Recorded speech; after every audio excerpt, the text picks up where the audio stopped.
Às vezes, o amor não chega para nos salvar.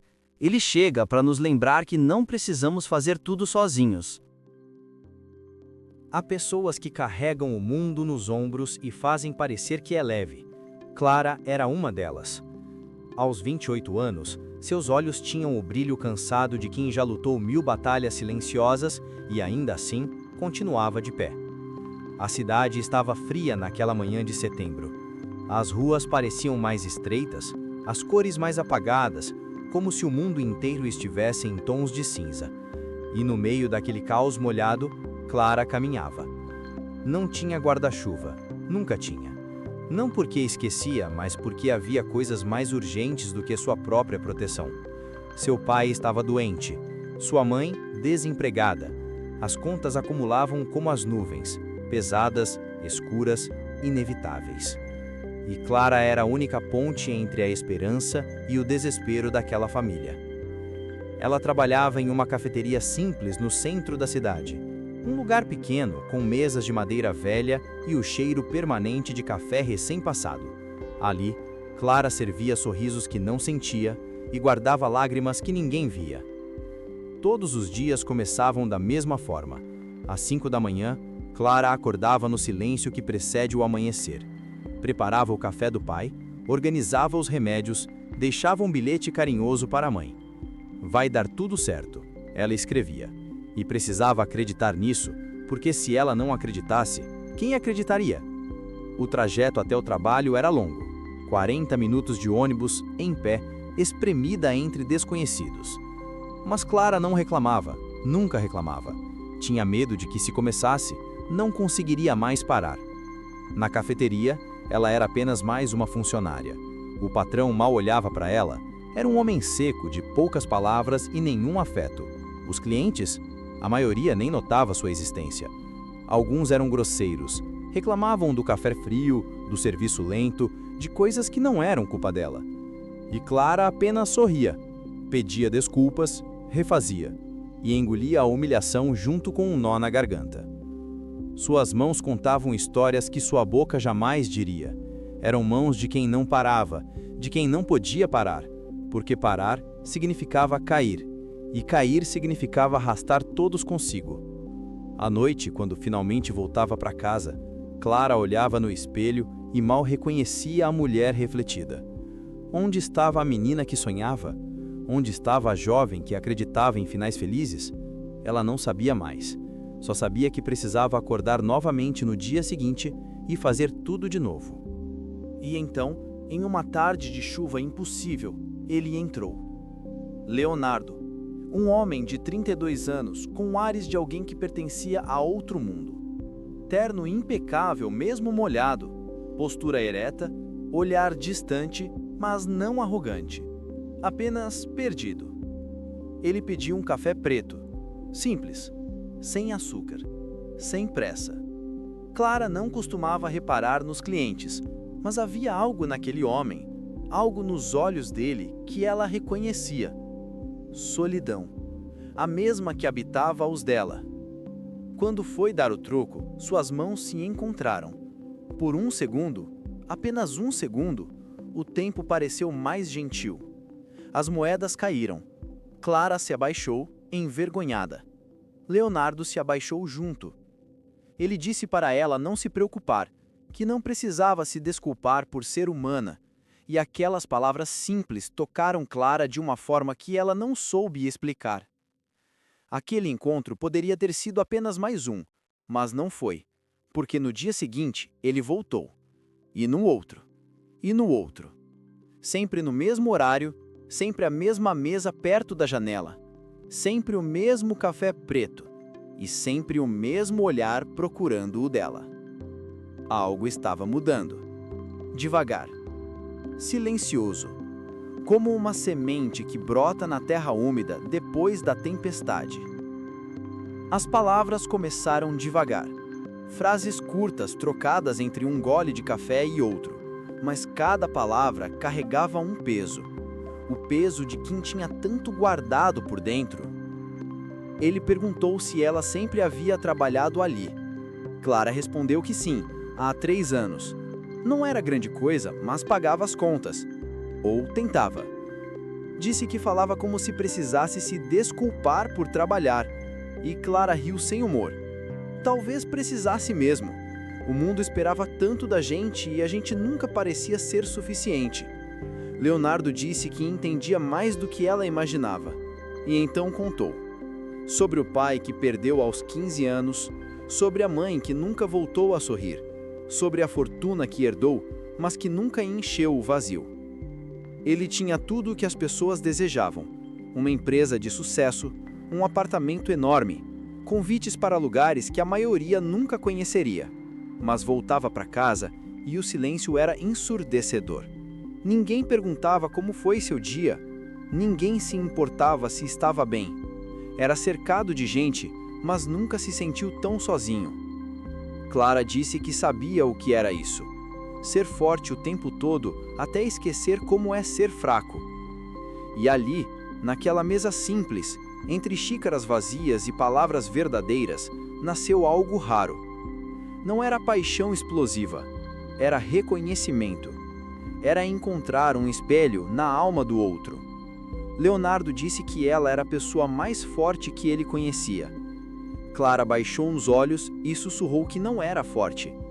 Só não tinha escolha. E ele respondeu que essa era justamente a definição de força. Mas a vida tem o costume cruel de testar justamente aqueles que já foram testados demais. A ligação veio durante o turno da manhã. O pai dela havia piorado. Internação urgente. Cirurgia cara. Números impossíveis para quem mal conseguia pagar o aluguel. Ela não contou nada para Leonardo. Tinha orgulho demais. Ou medo demais. Talvez os dois. Apenas desapareceu por alguns dias, voltando ao trabalho com os olhos ainda mais fundos, o sorriso ainda mais ensaiado. Mas Leonardo percebeu. Claro que percebeu. Conhecia o peso do desespero. Via isso todos os dias no próprio espelho. Investigou-o discretamente, descobriu sobre o pai de Clara, sobre a cirurgia, sobre os números vermelhos que ameaçavam engolir aquela família. Ele quis ajudar. Fez o que achava certo. Pagou a cirurgia anonimamente. Depositou dinheiro na conta da família. Agiu com amor.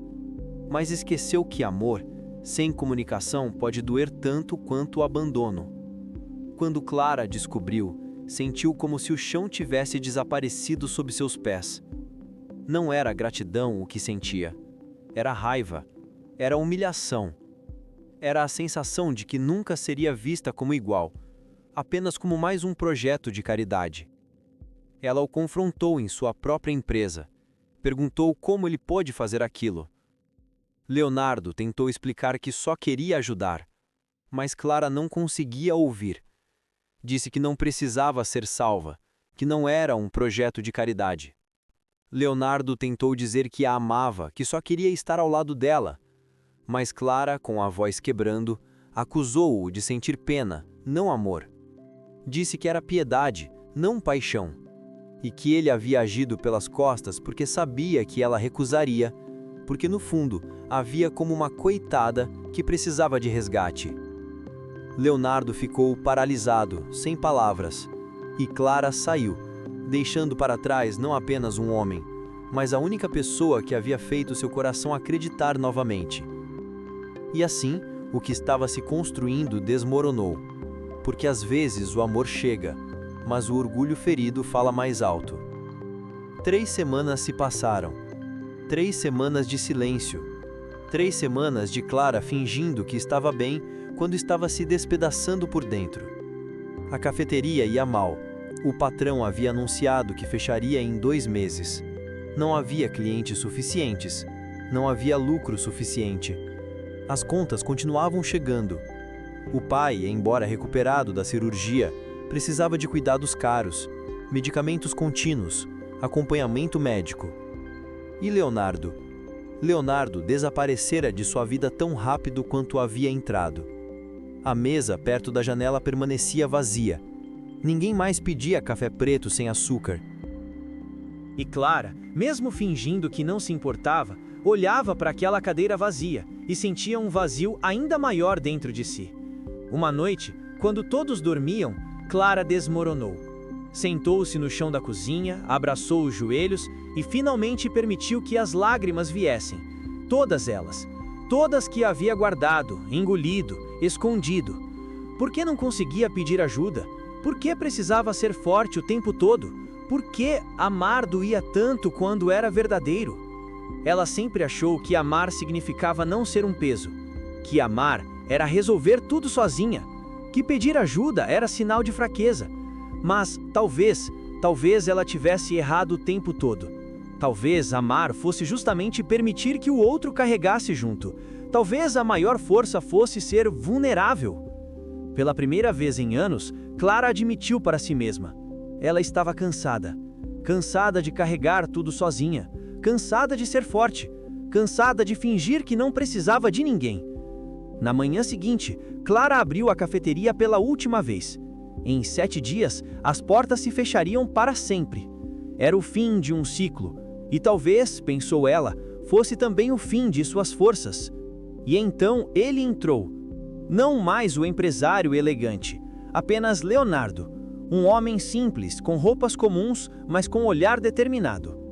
Clara ficou paralisada, sem saber o que dizer, o que sentir. Ele não esperou por palavras, foi direto ao balcão, pegou um avental e disse que tinha vindo trabalhar. Perguntou se estavam contratando. Clara, atônita, tentou protestar, mas Leonardo a interrompeu. Disse que não tinha vindo salvá-la, tinha vindo caminhar ao lado dela, e que havia diferença nisso. Admitiu que havia errado, que agiu sozinho porque achou que era isso que ela precisava, mas compreendeu que ela não precisava de um salvador, precisava de um parceiro. E ele ficou, não por um dia, mas por semanas. Trabalhou ao lado dela, lavou copos, serviu cafés, limpou mesas, brincou com os clientes, aprendeu a operar a máquina de café, queimou os dedos com vapor, riu de seus próprios erros. Não havia mais hierarquia entre eles, não havia rico ou pobre, salvador ou salva. Havia apenas 2 pessoas que escolheram construir algo juntas. 2 almas feridas, aprendendo que a cura não vem da ausência de dor, mas da presença de alguém que escolhe ficar mesmo quando dói. Uma noite, quando estavam fechando a cafeteria, Clara parou e perguntou por que ele havia feito tudo aquilo. Leonardo olhou nos olhos dela e disse: que amor não é sobre salvar. Estar no topo da montanha puxando alguém para cima. É sobre descer, ficar ao lado e escalar junto. E naquele abraço, Clara finalmente entendeu. O amor verdadeiro não é o que resolve tudo, é o que permanece, mesmo quando não há soluções, mesmo quando o caminho é difícil, mesmo quando você não é perfeito. 3 meses se passaram. A cafeteria não fechou. Com o trabalho conjunto, criatividade e a força de quem não desiste, Clara e Leonardo a transformaram. Não era um império, era algo pequeno, mas era deles. Construído com mãos calosas e corações abertos. Construído com erros, acertos, discussões e reconciliações. Construído com verdade. O pai de Clara se recuperou completamente. A mãe conseguiu um novo emprego.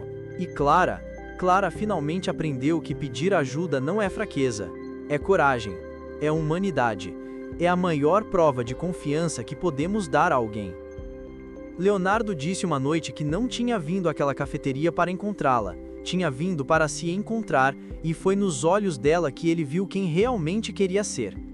Clara, com lágrimas de felicidade, respondeu que havia aprendido que amor verdadeiro não é sobre não precisar de ninguém, é sobre escolher alguém para precisar junto.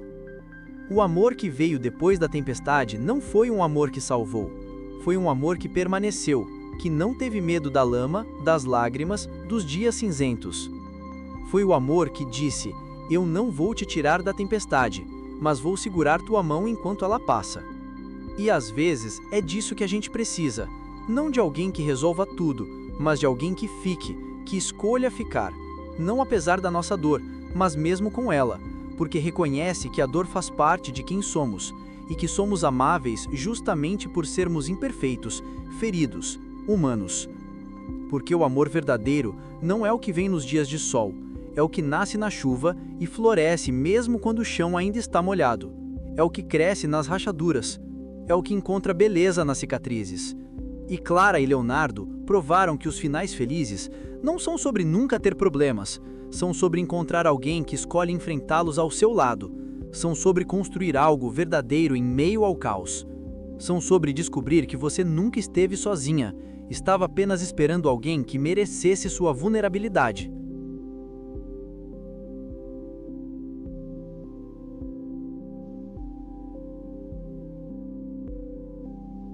Às vezes, o amor não chega para nos salvar.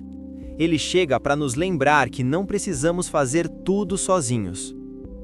Porque todos nós merecemos um amor que escolhe ficar. Se essa história tocou seu coração, deixe seu like e inscreva-se no canal.